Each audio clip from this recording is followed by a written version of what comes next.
자, ADC 마지막이에요. 이제 앞서 설명한 예제랑 그 설명으로는 뭐 간단한 예제는 분석이 되고요. 지금부터 화면에 보여드리는 내용은 그 연구실 코드랑 관련된 거예요.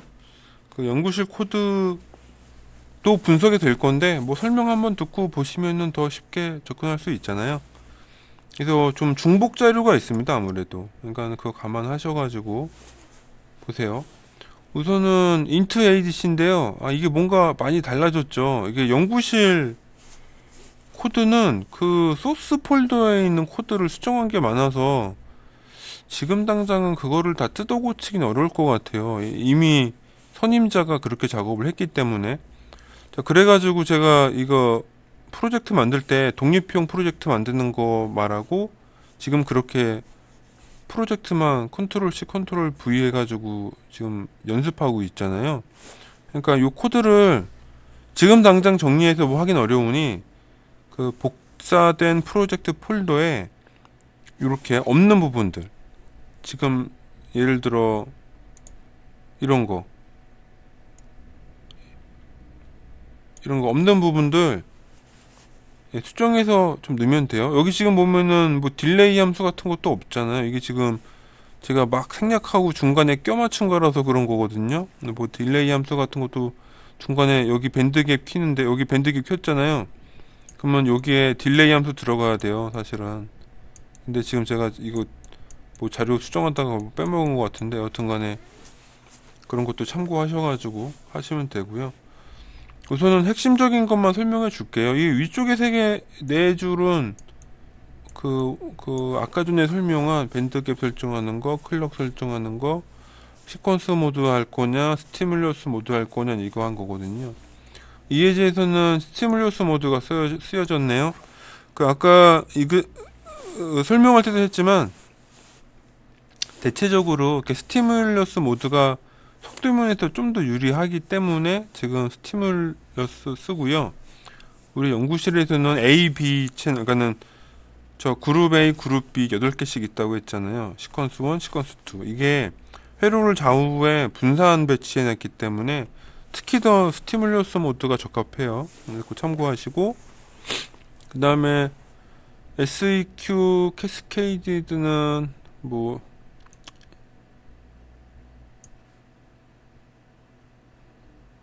잠깐만, 스티뮬러스인데 캐스케이드 시퀀스 모드가 되나?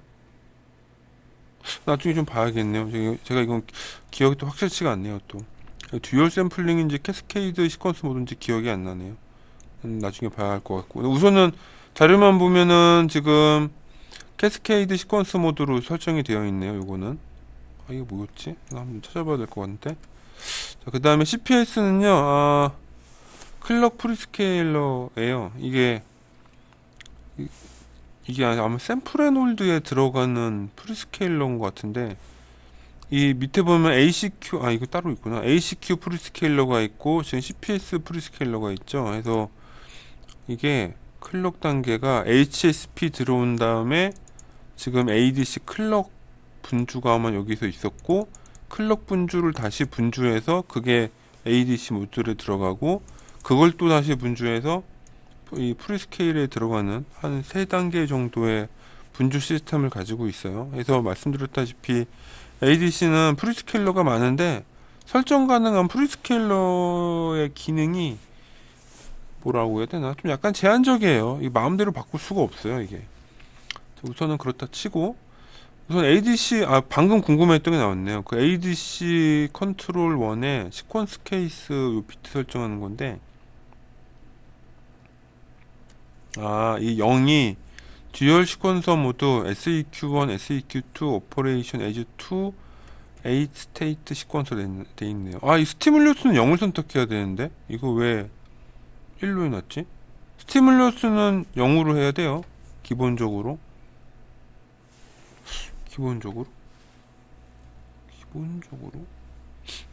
이게 독립적인가?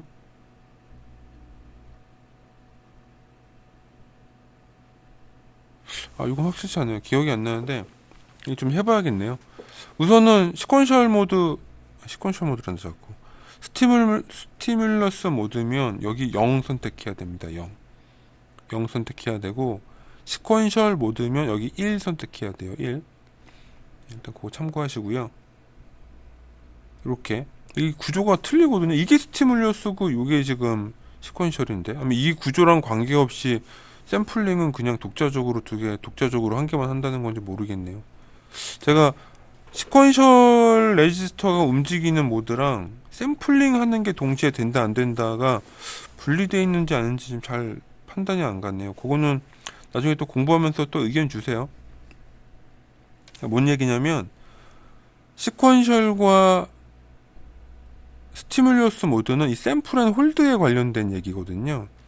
걔를 변환하는 거를 내가 연속으로 할지 동시에 할지는 약간 다른 얘기일 수도 있다는 거예요. 그래서 제가 그게 나눠져 있는 기능인지, 이게 요거 자체가 시퀀셜이고 얘가 스티뮬러스인지 지금 잘 모르겠어서 이런 말 드린 겁니다. 그러니까 오해하지 마세요. 저도 항상 연구실 쓰는 코드만 쓰다 보니까 이게 별 의심 안 하고 쓰거든요. 그래서 가끔 이렇게 세미나 하거나 누구 설명하다가 잘못된 걸 발견하기도 해요, 많이. 그런 경우가 있다는 겁니다. 그 다음 페이지 가서 CPS는요, 요거 얘기인데, 그 HSP 클럭이 들어온다고 했죠, 기본적으로. 그러면은 HC 클럭 3 통해서, 여기서가 아마 AD 클럭 전이네요. 여기서 25메가 클럭이 딱 나오고, 요거가 이 CPS 통하면, 이제 이게 진짜 ADC 모듈에 들어가는 클럭이 되는 거죠. 근데 요거는 분주가 1과 2밖에 없어가지고, 지금 디폴트 값으로 0을 넣기 때문에 지금은 그냥 25메가가 바이패스 돼가지고 그냥 한 방에 쑥 하고 들어가는 거예요. 그리고 아까 전에 그 프리스케일러 ACQPS는 여기서 클럭 따로 받아서 또 넣어주는 거고, 아마 뒤에 또 나오겠죠. 여기 안 나왔네요. 여기서 ADC 클럭에 대한 얘기인데, ADC 클럭은 0에서 25메가까지 되고 0에서 3V까지 입력받을 수 있는 조건이니까 참고하시라, 이 말씀이고, ACQPS는 여기 위에 4비트 하나 11, 19, 8 4비트네 16비트 들어와 있고요. 여기 있는 지정된 숫자보다 플러스 1 해가지고 그 샘플 앤 홀드 클럭이 된대요. 샘플 앤 홀드는 얘기했지만, AD 변환 시 A 신호를 안정적으로 만드는 기능이고, 적절하게 선정되지 않으면 원하는 결과를 얻지 못한다. 당연하죠. 그러니까는 샘플 앤 홀드가 그 AD 변환보다 더 길어야 돼요. 짧으면은 말이 안 되죠, 당초. 짧으면은 신호가 더 빨리 흔들린다는 건데, 신호가 길면 길수록 샘플링 한 시간이 길어요. 그러니까는 그 샘플 앤 홀드, 그러니까 데이터를 잡아서 홀드한 시간이 길다는 얘기니까 훨씬 더 안정적이 되겠죠. 근데 이게 길어지면 사실은 나중에도 설명하지만 실질적인 데이터를 변환하는 속도가 느려져요. 지금 AD 컨버전 속도가 12.5메가다라는 거는 컨버전의 스펙을 얘기하는 거지, CPU가 데이터를 실제로 얻어내는 속도는 샘플 앤 홀드에다가 AD 컨버전까지 합쳐진 시간이에요. 그래서 훨씬 시간이 깁니다. 그래서 그 AD 모듈 스펙 가지고만 얘기하는 거는 사실 맞지 않아요. 왜냐면 걔가 아무리 빨라도 CPU가 빨리 못 가져가면 아무 의미가 없거든요. 예를 들어 AD 컨버전 속도가 100메가라고 한들 무슨 소용이 있겠어요. CPU가 150메가인데 명령어가 한번 실행되면 몇 클럭이 소비되잖아요. 그러니까 배보다 배꼽이 더 큰 격이 되는 거죠. 그러니까는 얘도 근데 실제 CPU 성능 150메가 기준으로 25메가로 동작하면 상당히 빠른 거예요. AD 컨버전 데이터를 무조건 150메가의 5분의 1 정도 성능으로 가져온다는 얘기인데요. 우리가 사실 PWM 동작하고 AD 컨버전 동작하고 여러 가지 알고리즘 동작하는 시간을 감안하면 이거 엄청난 성능이죠. 이 AD 컨버전 속도를 100% 쓸 수 없다는 얘기가 될 수도 있습니다. 그게 일단 참고하시고요. 그래서 그런 거고, 샘플 앤 홀드를 모르시는 분이 계시겠죠. 아까도 말씀드렸는데 AD 컨버터도 별도로 있는 소자고요, 샘플 앤 홀드도 별도로 있는 소자예요. 이게 전용 소자들이 따로 있어요, 이렇게.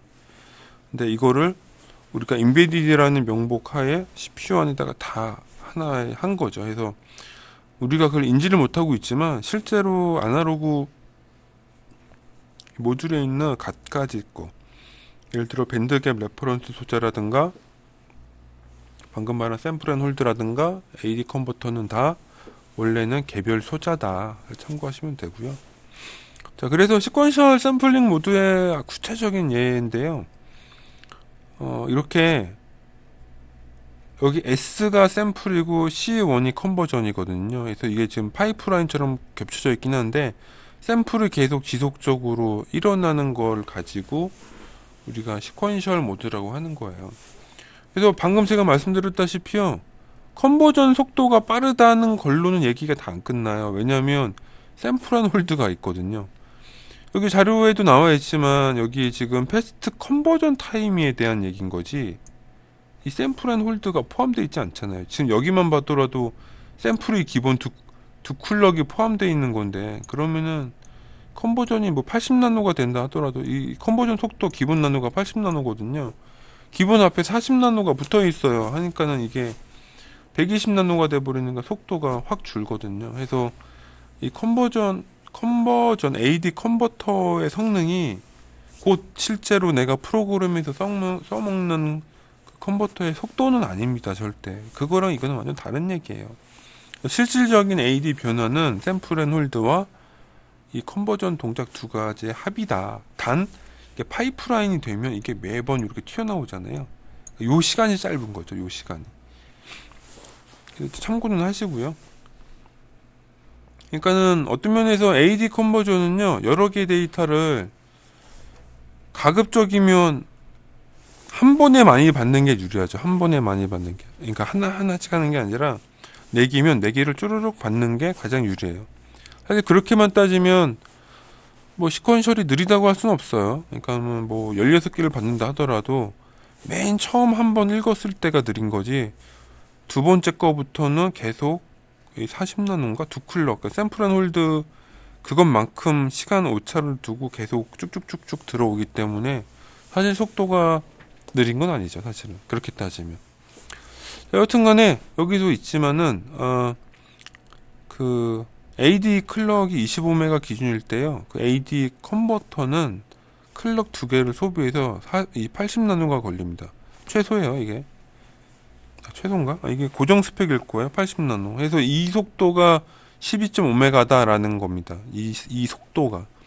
그러니까 대충 느낌 오시죠? 이게 이 속도가 12.5메가이니 샘플 앤 홀드와 이제 기타 등등을 다 합치면 실제 그 성능은 떨어져요. 우선은 샘플 앤 홀드가요, 0이 되지는 못해요. 여기 지금 제가, 아이고, 이거 안 땡기니.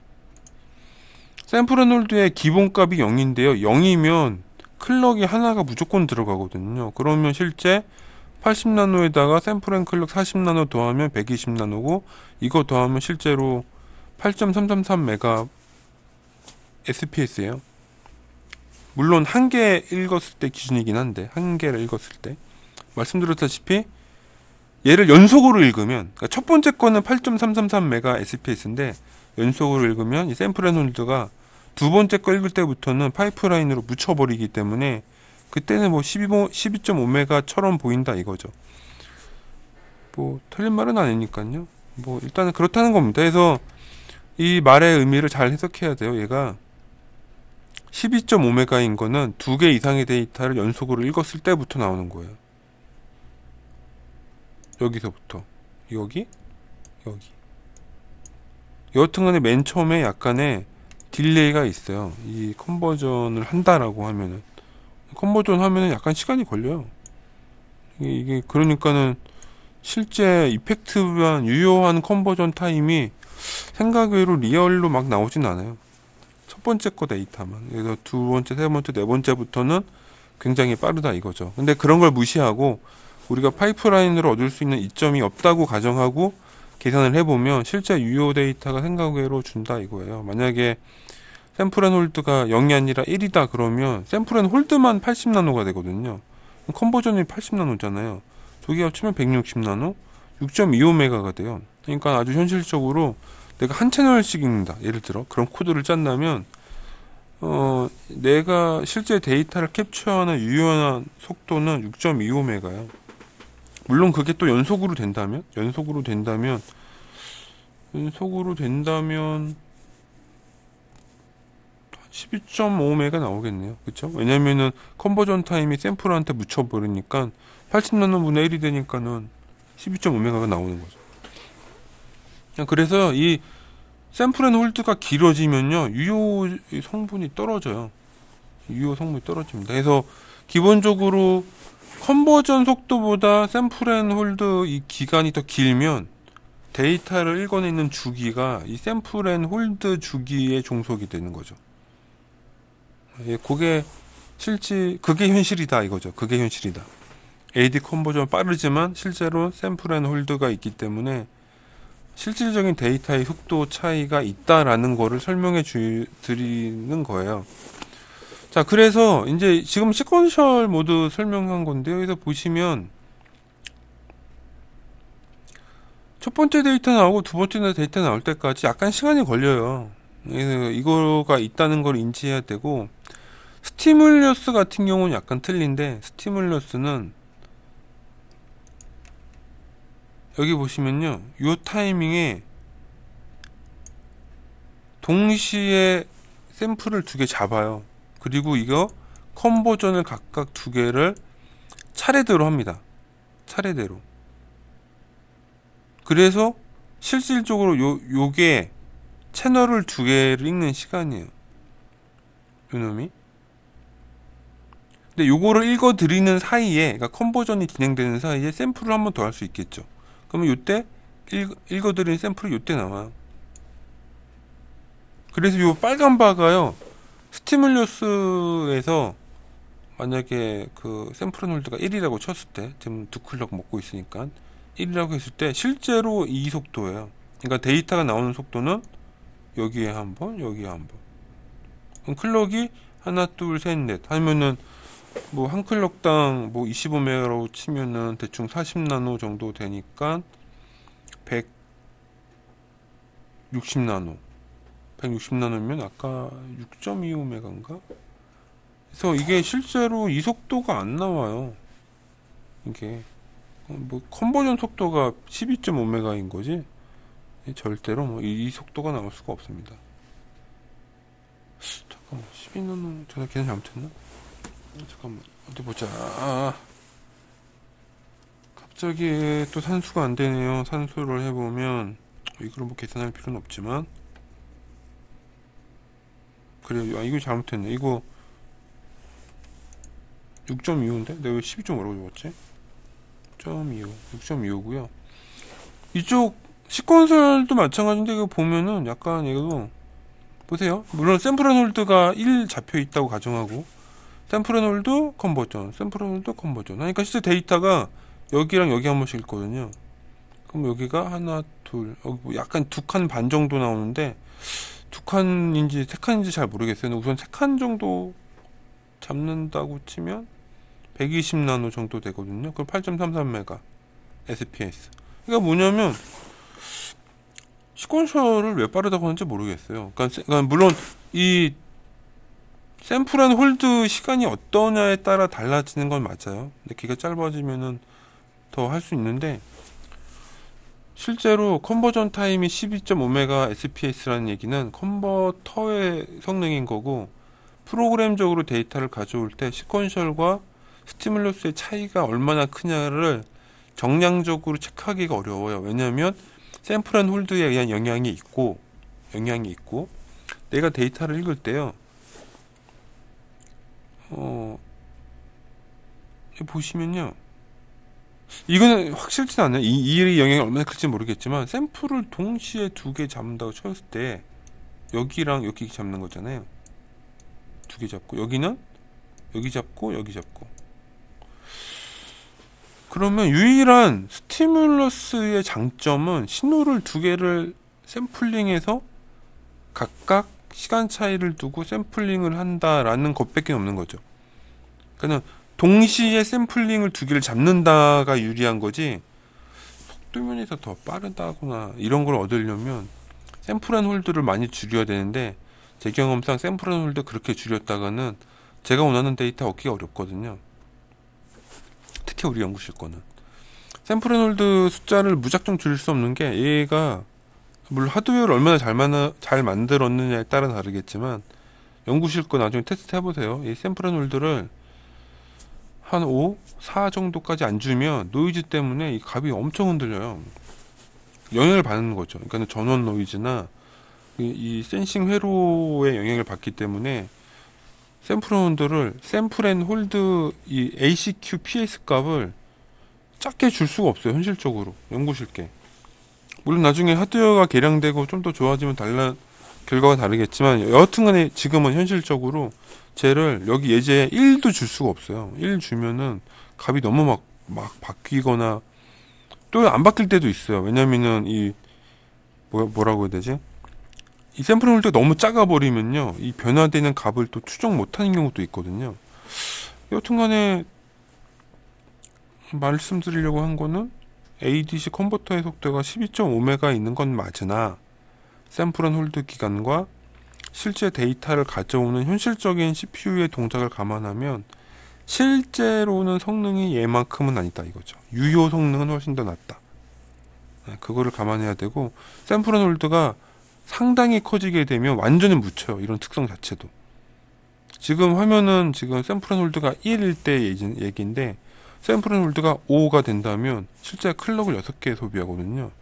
그러면은 뭐 시퀀셜이나 뭐 이거나 뭐 조건을 서로 동등하게 맞출 수 있는 그 타협점이 생기거든요.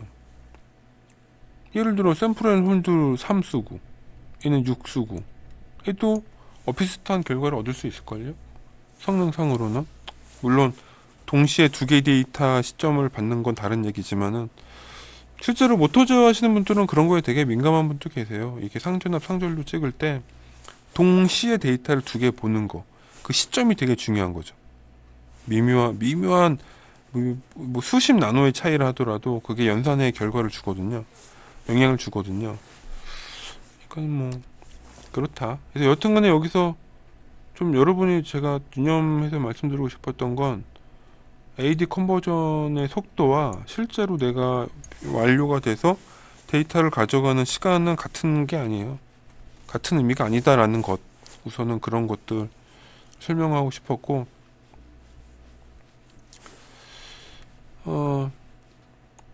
뭐 여하튼간에 떠나서 듀얼 시퀀서, 그러니까 저기 스티뮬러스 모드가 훨씬 더 데이터 저장할 땐 유리하다 이거죠. 동시에 읽어서 동시에 해서 동시에 읽을 수 있죠. 여하튼간에 AD 컨버전보다는 DSP 동작이 빠르다 보니 거의 두 개의 값을 읽어드리는 효과가 얻을 수 있죠. 뭐 그런다 하더라도 이것저것 감안해도 컨버전 타임이 성능의 절대 지표가 될 리가 없다. 뭐 그것도 있고요. 그 다음에 시퀀셜을 쓰려면 시퀀셜이 아니 이제 스티뮬러스를 쓰려면 하드웨어적으로 A1, B1, A1, B1 이게 매칭이 돼 있어야 돼요. 이미 그러니까 페어가 되는 채널이 정해져 있거든요. 그래서 그거를 이미 하드웨어적으로 되어 있다는 사실을 감안해가지고 쓰셔야 돼요. 자, 뭐 그렇다는 거고 이제 이거는 연구실 코드이기 때문에 똑같이 PWM에서 날라오는 SOCA가 오면 인터럽트 스타트 컨버전을 시작한다라는 코드 설명이고요.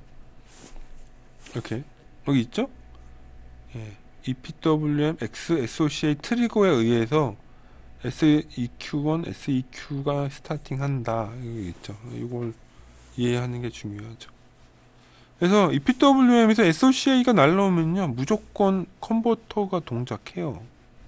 무조건 하고 ADC의 인터럽트를 여기 쓰진 않지만 쓴다면 그거는 ADC 변환이 완료되었으니 데이터를 처리해라 라는 의미인 거지 다른 게 있는 게 아니에요. 물론 지금 코드는 PWM 쪽에 종속되어 있기 때문에 그냥 요 신호만 오면 컨버전하고 끝이에요. 컨버전하고 끝. 참고하시고요. 여기서는 예제가 4개의 데이터를 변환하네요. 그래서 맥스 컨버전 1에 시퀀스 3. 지금은 이게 뭐냐면 아까 위에 있다는 설정상 그 스티뮬러스 쓴다고 했잖아요. 그래가지고 맥스 컨버전 1에다가 이거 3 넣은 것 같아요. 이 코드가 좀 잘못됐네. 이거 시퀀셜 모드인데? 이 코드 짠 게 보니까는 이거 왜 내가 1로 해놨지? 이 코드 나중에 좀 제가 이상한 코드 갖고 와서 여기다 적어놨을 수도 있어요. 이건 이해하시고. 여튼간에 보면은 얘 동작도 지금 딱 시퀀셜 모드구만. 이거 내가 왜 스티뮬러스로 해놔가지고 아까 설명할 때 헷갈릴게. 여튼간에 요거 003 넣으면 더하기 1 해가지고 4개 여기 4개 변환한다. 딱 봐도 A1, A2, A3, A4에요. 그렇다는 거고. 요 상위 4개는 예, 여기 시퀀셜 SEQ와 SEQ1 두 개의 공용 자원입니다. 뭐 여튼간에 참고하시고요. 동치 샘플링 모드면은 8개, 연속 모드면 16개 참고하시면 됩니다.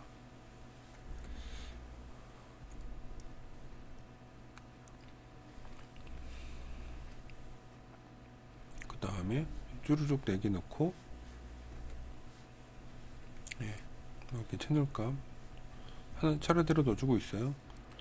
네, 요게 이제 이그젠플은 이제 여러 개 섞여 있잖아요. 이게 연구실에서 뭐 4개 쓸 때도 있고 7개 쓸 때도 있고 뭐 2개 쓸 때도 있고 뭐 다양하다 보니까 여기 코드가 통일 안 돼 있는 것 뿐이에요. 참고만 하시고요.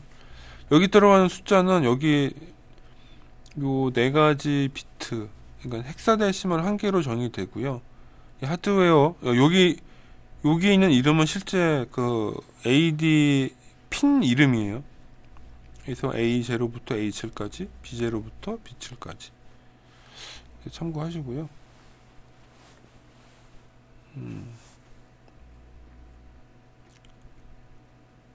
그래서 지금 이건 왜 시퀀셜처럼 해놨네? 오토 시퀀스 ADC.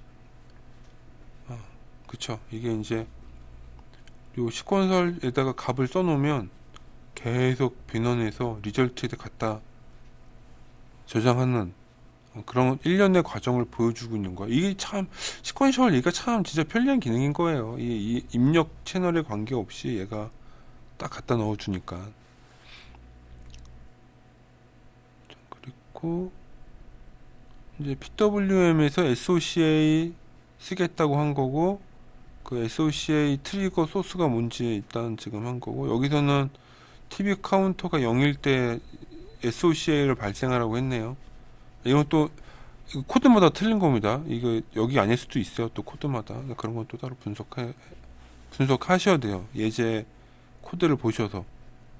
그래서 SOCA 이네이블 하고, 아까 0 썼으니까 이번엔 TBCTR1 조건에서 SOCA가 발생한다. 예, 뭐 그러고요. 아까 구두로 했지만 여기 X라고 된 거는 숫자가 어떤 게 임의예요, 임의. 그러니까 1도 되고 6도 되고 3도 되고 4도 되고 이렇게 어느 놈이든 오어링으로 발생하는 조건이에요. 참고하시면 되고, 그 다음에 피리어드는 그냥 1이죠. 뭐 1 쓰는 거고, 카운터도 1일 때.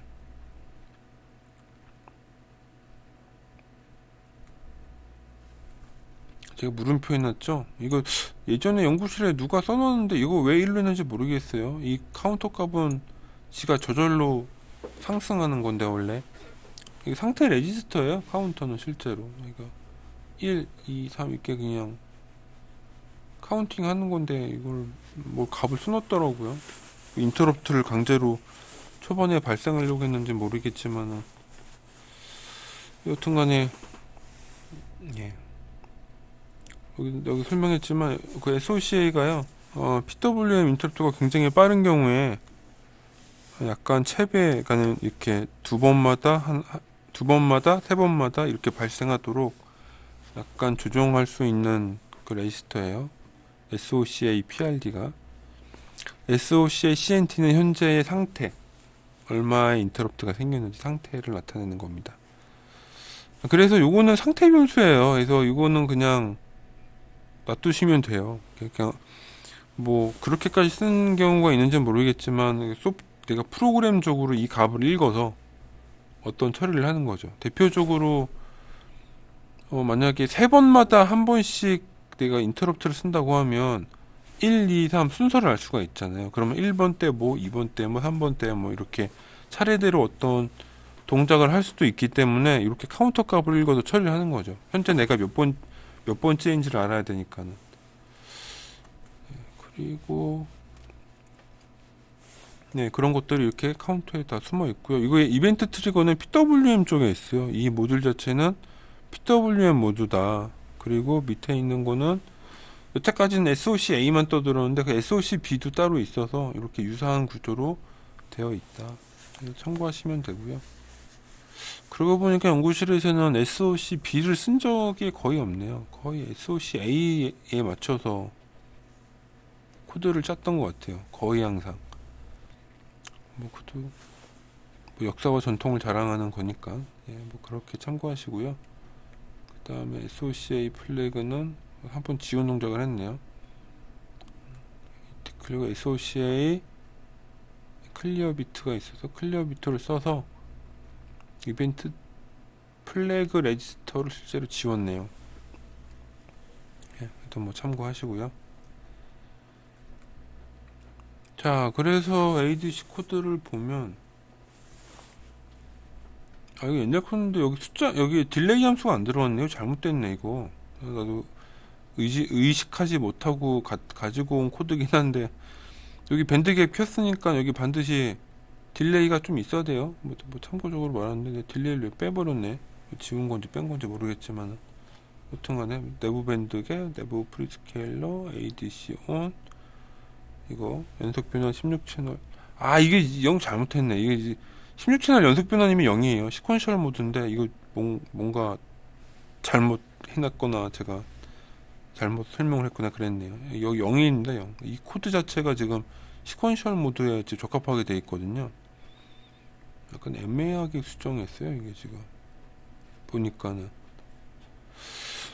자, 우선 뭐 그렇다 치고 넘겨볼까요? 그 다음에 듀얼 샘플링, 여기는 듀얼 샘플링 했고 CPS 클럭 설정했고 샘플 앤 홀드는 4. 그쵸.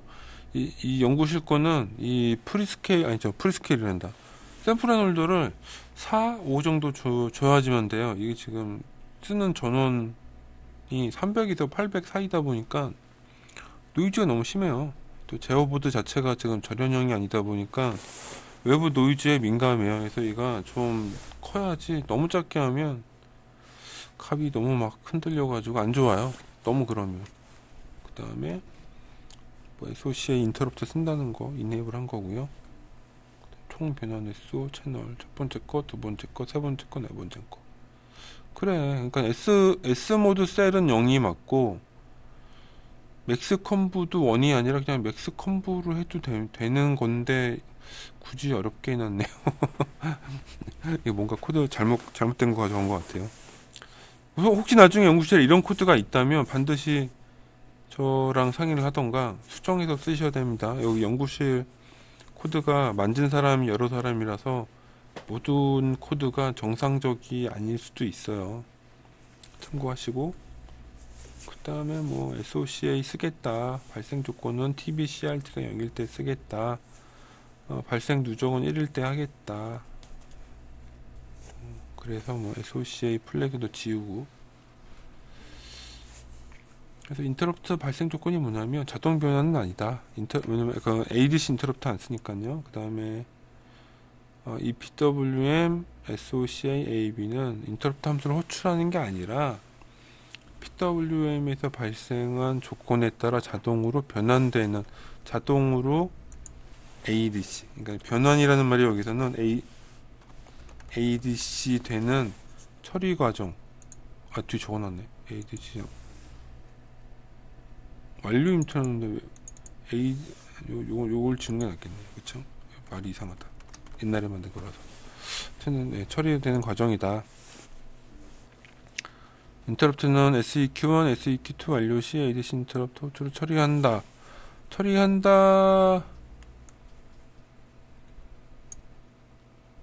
완료 시, 이게 아니라 PWM ISR에서 처리한다가 맞는데, 예전에 할 때는 그렇게 이해했었나봐요. 제가 우선 이렇게 이해하세요. 지금은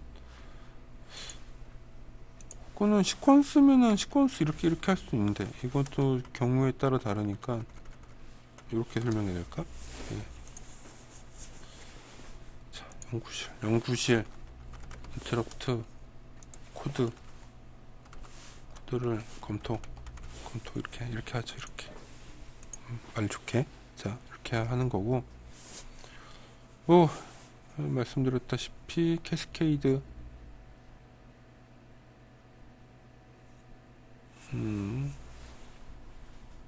시퀀스 1, 시퀀스 2, 캐스케이드 이렇게 있네요.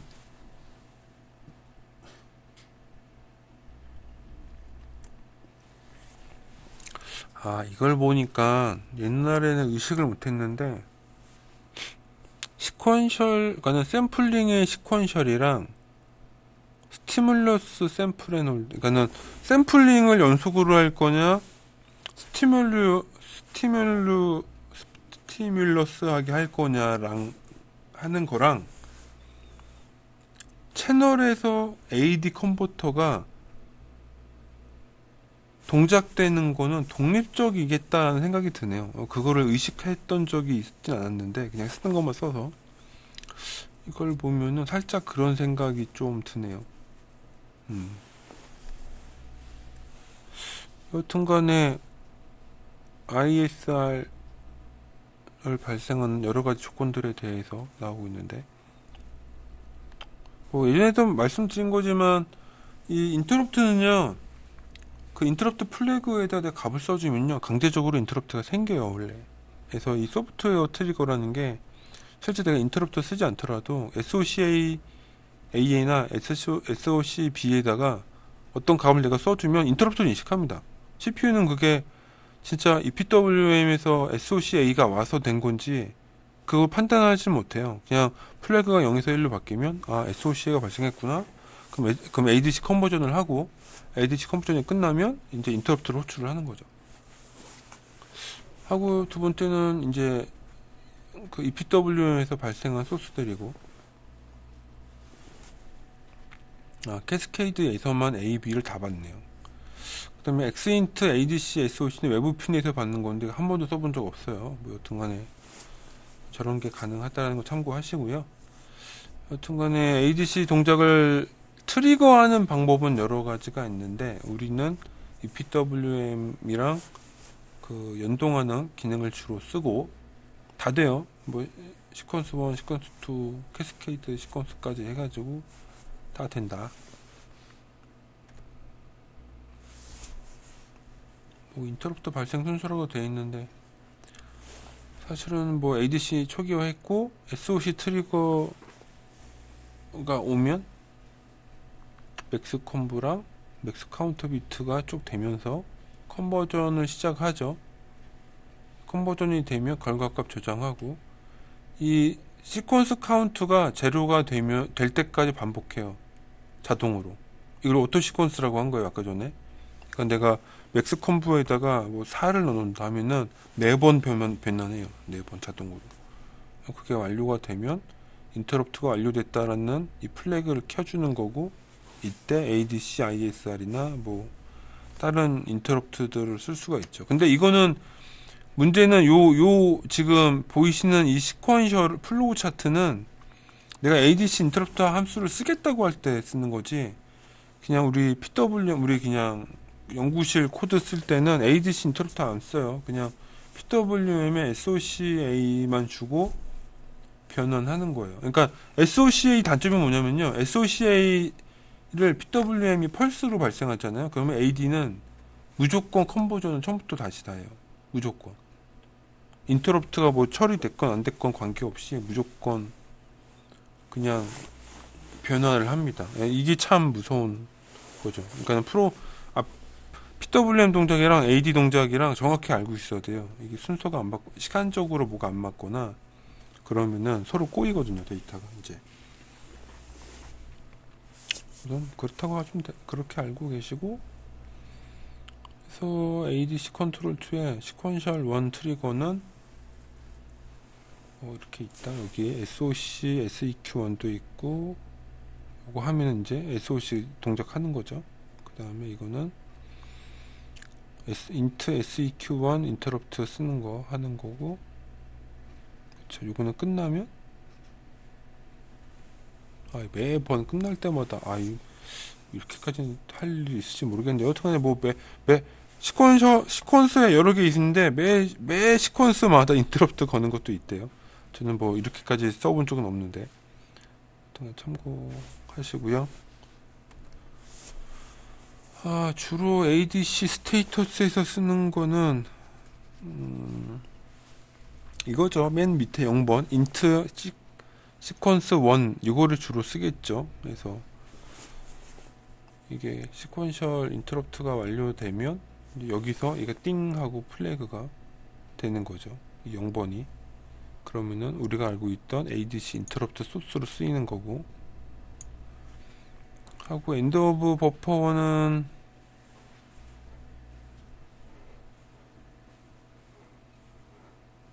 이건 뭘까요? 버퍼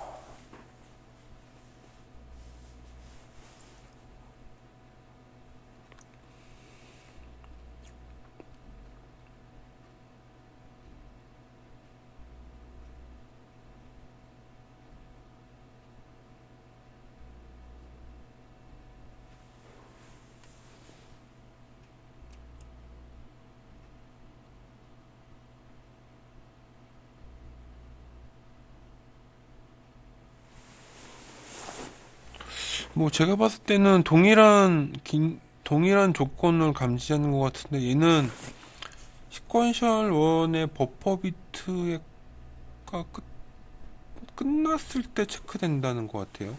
제가 이 문장만 이해한다면은 이 비트는 사용되지는 않고 제로이다. 인터럽트 모드 0에서 제로로 유지가 된다 하고, 시퀀셜 모드가 켜져 있으면, 얘가 1이면 매번 시퀀셜 끝에서 토글이 된다. 이걸 어떻게 쓸까나? 이거 누가 쓰지? 잘 모르겠네요. 매번 시퀀스에 생기는 인터럽트를 쓰는 경우에 내가 지금 시퀀스의 어느 위치에 있는지를 모른다고 하고 그냥 끝나는 위치는 알겠다. 끝나는 위치는 얘를 보고 읽어서 끝부분에 오면은 뭔가 조작을 할 수가 있다. 뭐 이런 정도로 보여지네요. 이거 뭐 자세히 써보진 않아서 모르겠어요. 우선은 그렇다 치고, 우선 여기서 밑에 것만 여기만 기억하세요.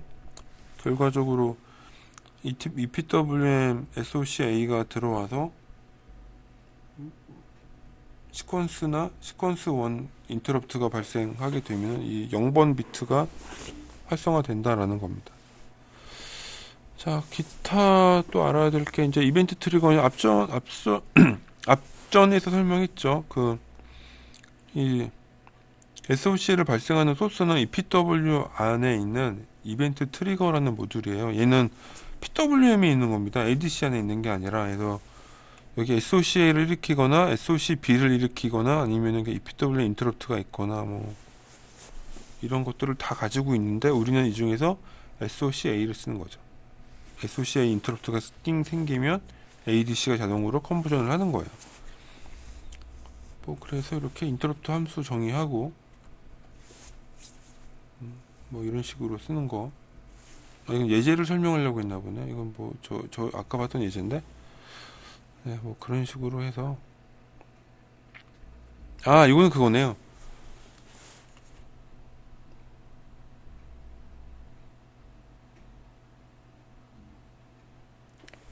뭐 이거는 뭐 제가 예전에 하면서 예제로 만들었던 것 같은데, 만약에 여기 좀 보시면 인터럽트 이네이블 이렇게 이거 안 쓰고, 만약에 이거 안 쓰고 SOC 이거 썼다고 칠게요. 만약 스타트업 컨버전 해 라고 딱 쳤어요. 그러면 인터럽트가 없다면 이걸 보고 알 수도 있는 거야. 이렇게 BG 상태면은 변환 중인 거고, BG가 1이 되면 이제 끝난 거예요. 끝나면 다시 SOC, SEQ를 1로 줘가지고 다시 실행할 수도 있는 거거든요. 그러니까 이거는 뭐 인터럽트 안 쓰고 쓰는 경우라고 제가 이렇게 넣는 건데, 여하튼 간에 뭐 이런 예제 조작도 가능하다는 거죠. 꼭 ADC라고 해서 ADC 인터럽트를 쓰느냐 그게 아니라 프로그램적으로 스타트 오브 컨버전 해 하고서는 상태 비트를 읽어가지고 폴링을 하는 거죠. 이런 걸 폴링이라고 해요.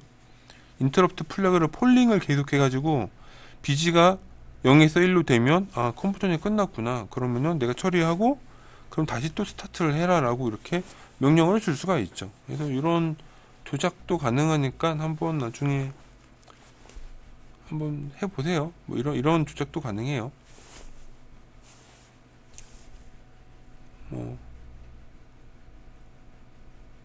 아까 앞서서 다 했던 얘기라서 좀 재차 설명하기가 뭐하긴 한데 여튼간에 시퀀서가 인터럽트를 쓰면 끝까지 온 다음에 다시 초기화가 안 되기 때문에 다시 초기화만 해줘야 되고 인터럽트 플래그는 내가 다시 지워줘야 돼요. 지워줘야 되고 PI 에크도 지워줘야 되고 인터럽트 쓰면 이제 해줘야 될 게 몇 개가 있죠. 이 ADC 시퀀셜에서는 ADC 인터럽트에서는 그래서 뭐 참고하시고요. 아 방금 했던 회로도 이게 여기서 나왔었네요. 그러니까 연구실 코드를 이거 이 싱크웍스 거에 맞추려다 보니까 이 자료가 앞뒤가 왔다 갔다 했던 거였네요. 그래서 방금 아까 전에 실습 과정에서도 보였다시피 이 가변 저항 돌려서 ADC 인트 0으로 처리하는 거 보신 거였고요. 끝났네. 예, 여기서 이런 식으로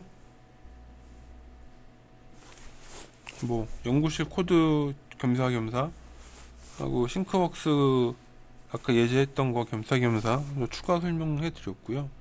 그래서 크게 다르지 않죠. 그러니까는 앞서 설명한 이미 그 강의에서 ADC 기본을 했기 때문에 좀 더 디테일한 부분이 추가된 것 빼고는 없어요. 그래서 코드를 꼼꼼히만 보신다면 확인할 수 있을 거예요. 하고 지금 설명하다가 느낀 건데 요 시퀀셔 움직이는 요거랑 샘플링 모드 동작이 연계되는 건지는 제가 좀 알아봐야겠네요. 이걸 따로따로 생각해 본 적이 없어 가지고 깊게 생각 안 했는데 지금 보니까 시퀀셜 동작과 스티뮬러스 동작의 관계가